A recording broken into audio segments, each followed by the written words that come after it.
اللہ اللہ اللہ اللہ الرحمن الرحیم۔ ایک حدیث میں حضور اقدس صلی اللہ علیہ وسلم کا ارشاد ہے کہ آدمی دو چیزوں سے گھبراتا ہے اور دونوں اس کے لیے خیر ہیں۔ ایک موت سے گھبراتا ہے، حالانکہ موت فتنوں سے بچاؤ ہے۔ دوسرے مال کی کمی سے گھبراتا ہے، حالانکہ جتنا مال کم ہوگا اتنا ہی حساب کم ہوگا۔ حضور اقدس صلی اللہ علیہ وسلم ایک مرتبہ صحابہ کرام رضوان اللہ عنہم اجمعین کے مجمع میں تشریف فرما تھے۔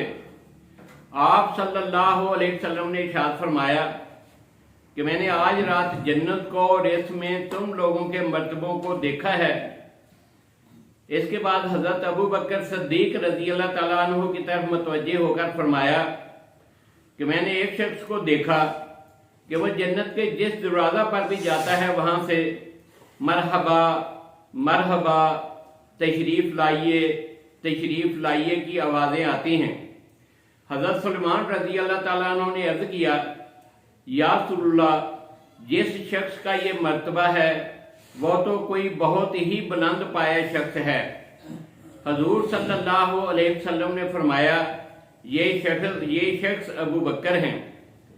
پھر حضور صلی اللہ علیہ وسلم نے ایک حضرت عمر رضی اللہ تعالیٰ عنہ کی طرف توجہ فرما کر ارشاد فرمایا کہ میں نے جنت میں سفید موتی کا ایک گھر دیکھا جس میں یاقوت جڑے ہوئے تھے۔ میں نے پوچھا یہ مکان کس کا ہے؟ مجھے بتایا گیا کہ یہ قریش کے ایک نوجوان کا ہے۔ اس مکان کی نہایت عمدگی، چمک، رونق اور اپنے سید المرسلین ہونے کی وجہ سے مجھے یہ خیال ہوا کہ یہ مکان میرا ہی ہے۔ میں اس میں داخل ہونے لگا تو مجھے بتایا گیا کہ یہ عمر کا ہے۔ پھر حضور صلی اللہ علیہ وسلم نے حضرت عثمان رضی اللہ تعالیٰ عنہ، حضرت علی رضی اللہ تعالیٰ عنہ، متعدد حضرات کے مراتب ارشاد فرمائے۔ اس کے بعد حضرت عبد الرحمن بن عوف رضی اللہ تعالیٰ عنہ کی طرف متوجہ ہو کر ارشاد فرمایا کہ میرے ساتھیوں میں سے تم بہت دیر میں میرے پاس پہنچے۔ مجھے تو تمہارے متعلق یہ ڈر ہو گیا تھا کہ کہیں ہلاک تو نہیں ہو گئے اور تم پسینہ پسینہ ہو رہے تھے۔ میں نے تم سے پوچھا کہ اتنی دیر آنے میں تمہیں کہاں لگ گئی، تو تم نے جواب دیا کہ میں اپنے مال کی کثرت کی وجہ سے حساب میں مبتلا رہا۔ مجھ سے اس کا حساب ہوا کہ مال کہاں سے کمایا اور کہاں خرچ کیا۔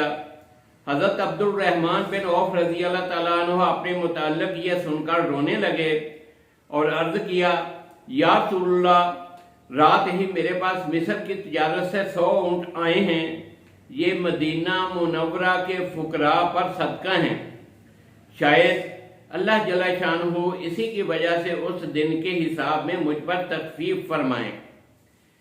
ایک مرتبہ حضور اقدس صلی اللہ علیہ وسلم نے ارشاد فرمایا، عبد الرحمن، تم میری امت کے غنی لوگوں میں ہو اور جنت میں گھسٹ کر جاؤ گے، پاؤں پر کھڑے ہو کر نہ جاؤ گے۔ تم اللہ تعالیٰ شانہ کو قرض دو تاکہ تمہارے پاؤں کھول جائیں۔ حضرت عبد الرحمن بن عوف رضی اللہ تعالیٰ عنہ نے پوچھا، یا رسول اللہ، کیا چیز قرض دوں؟ حضور صلی اللہ علیہ وسلم نے فرمایا، اپنا سارا مال۔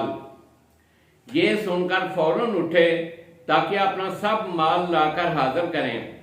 حضور صلی اللہ علیہ وسلم نے ان کے پیچھے قاصد بھیج کر ان کو بلایا اور یہ ارشاد فرمایا کہ حضرت جبرائیل علیہ السلام ابھی آئے اور یہ پیام دے گئے کہ عبد الرحمن سے کہہ دیجئے کہ مہمان نوازی کیا کریں، غریبوں کو کھانا کھلایا کریں، سوال کرنے والوں کا سوال پورا کیا کریں، اور جو ان کے عیال ہیں ان سے صدقہ میں ابتدا کیا کریں۔ یہ چیزیں ان کے تزکیہ یعنی درست ہونے کے لیے کافی ہیں۔ یہ حضرت عبد الرحمن بن عوف رضی اللہ تعالیٰ عنہ بڑے جلیل القدر صحابی، بڑے فضائل اور مواخر کے مالک، عشرہ مبشرہ میں ان کا شمار ہے، یعنی ان 10 صحابہ کرام میں جن کو دنیا ہی میں حضور صلی اللہ علیہ وسلم نے جنت کی خوشخبری دے گئے۔ नीज उन 6 हजरात में हैं जिन पर हजरत उमर रजी अल्लाह ताला अन्हु ने अपनी शहादत के वक्त खलीफा बनाने का दारुमदार रखा था और ये कहा था कि इन हजरात से हुजूर अक़दस सल्लल्लाहु अलैहि वसल्लम राजी होकर दुनिया से तशरीफ ले गए हैं। और फिर उन 6 हजरात में से बकिया 5 हजरात ने बिल आखिर उन्हीं की राय पर खलीफा के चुनने का मुदार रखा था और उनकी तजवीज़ से हजरत उस्मान रजी अल्लाह ताला अन्हु खलीफा सालिस मुकर्रर हुए थे। साबिकीन अव्वलीन में उनका शुमार है जिनके मुतल्लिक़ अल्लाह पाक ने फरमाया, जो मुहाजिरीन और अंसार ईमान लाने में उम्मत से साबिक और मुकद्दम हैं और जो लोग इखलास से उनके पैरों हैं, अल्लाह ताला उन सब से राजी हुआ और ये सब अल्लाह ताला से राजी हुए। अल्लाह ताला ने उनके लिए ऐसे बाग तैयार कर रखे हैं जिनके नीचे नहरें जारी होंगी, जिनमें ये हमेशा रहेंगे। इसके अलावा हजरत अब्दुल रहमान बिन औफ रजी अल्लाह ताला अन्हु ने दोनों हिजरतें की, ग़ज़वा बदर और सब ग़ज़वों के शरीक हैं। हजूर सल्लल्लाहु अलैहि वसल्लम के ज़माना ही में अहले इल्म और अहले फतवा में उनका शुमार है। महज उनकी राय पर हजरत उमर रजी अल्लाह ताला अन्हु ने बाज़ उमूर को इख्तियार किया। हजूर अक़दस सल्लल्लाहु अलैहि वसल्लम ने एक मरतबा सफ़र में सुबह की नमाज उनका मुक्तदी बनकर अदा फरमाई कि हजूर सल्लल्लाहु अलैहि वसल्लम ज़रूरत के लिए तशरीफ़ ले गए। सहाबा ने मिलकर उनको इमाम चुना। जब हजूर सल्लल्लाहु अलैहि वसल्लम वापस तशरीफ़ लाए तो नमाज हो रही थी, 1 रकत हो चुकी थी।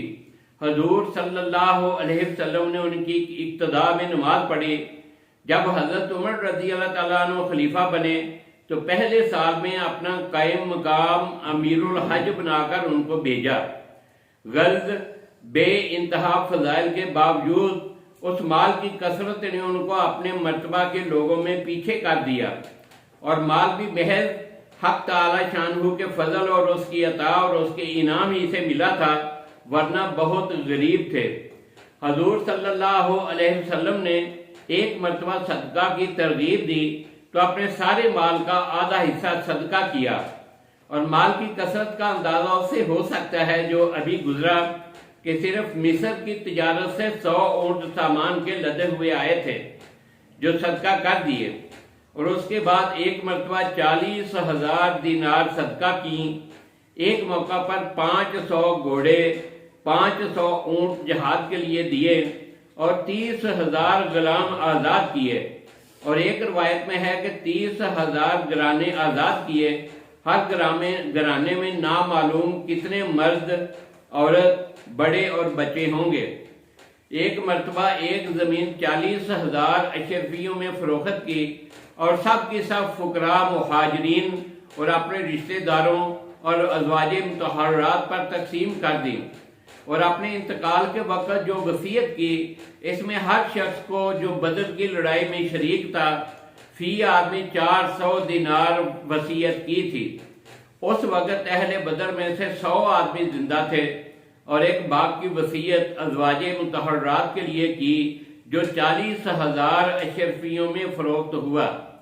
और खुद अपना हाल ये था कि एक मरतबा गुस्ल करके खाना खाने के लिए बैठे तो एक प्याला में रोटी और गोश्त सामने रखा गया।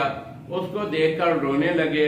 किसी ने रोने की वजह पूछी तो फरमाया कि हजूर सल्लल्लाहु अलैहि वसल्लम के ऐसी हालत में विसाल हुआ कि जौ की रोटी भी पेट भरकर ना मिलती थी। हमें ये हालात जो अपने सामने है कुछ अपने लिए खैर नहीं मालूम होते, यानी अगर ये वसत कुछ खैर की चीज होती तो हजूर सल्लल्लाहु अलैहि वसल्लम के लिए भी होती। जब हजूर सल्लल्लाहु अलैहि वसल्लम के लिए ये चीजें ना थी तो कुछ खैर की चीजें नहीं मालूम होती। इन कमालात पर वो मुहासबा है जो ऊपर जिक्र किया गया। जो कुछ पढ़ा गया सुना गया, अल्लाह पाक हमें इस पर अमल करने की तौफीक अता फरमाए और दुनिया के सारे इंसानों तक पहुँचाने की तौफीक अता फरमाए। कि अल्लाह पाक हर जो है ना बंदे को जन्नत में जाने के लिए अल्लाह पाक उनकी कुर्बानियों को मकबूल फरमाए। जी।